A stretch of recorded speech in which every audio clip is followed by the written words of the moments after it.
রাস্তায় গাড়ি চালান, যাত্রী ওঠান, তাতে রাস্তায় যে বিশাল যানজট হয়, এতে সমস্যা।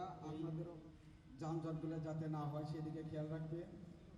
আর আমাদের ওসি সাহেবের কাছে মহাসড়কে ছিনতাই, ডাকাতি, মাদকদ্রব্য পাচার, যানজট নিরসন এবং যারা মোটর শ্রমিক ভাইয়েরা যারা এর সাথে জড়িত সবাইকে আসসালামু আলাইকুম। ছিনতাই হয় আপনাদের অটো রিক্সা, ডাকাতি হয়, বিভিন্ন যে সমস্যাগুলো হয়, আপনি একটু হলো আরিফ ভাইয়ের সাথে একটু হলো আলাপ আলোচনা করে চুরি, ছিনতাই, ডাকাতি এগুলা।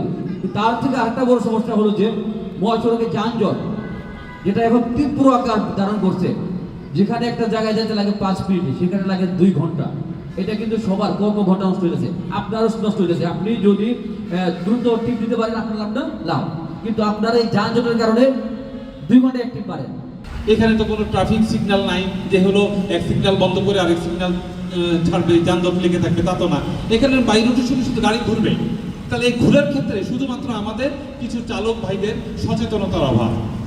আপনারা যত্রতত্র গাড়ি এসে পার্কিং করে রাখেন, আপনারা ডাবল লাইন ট্রিপল লাইনে পার্কিং করে রাখেন, আপনারা ওই রাস্তায় লাইন ধরে সিরিয়াল করে রাখেন। এটা তো ঠিক না রে ভাই। এই এলাকায় আপনারাই চলবেন। আপনারা যদি মহাসড়কে না এসে হলো সার্ভিস লেনটা, ফিডার রোডটা, পার্শ্ববর্তী সড়কটাকে আপনারা প্রপার ব্যবহার করেন, তাহলে যানজটে আপনারা পড়বেন না, বরং বাই রুটে শুনে আপনারা হলো একটু বেশি আপনাদের আর্থিক উপার্জন করতে পারবেন।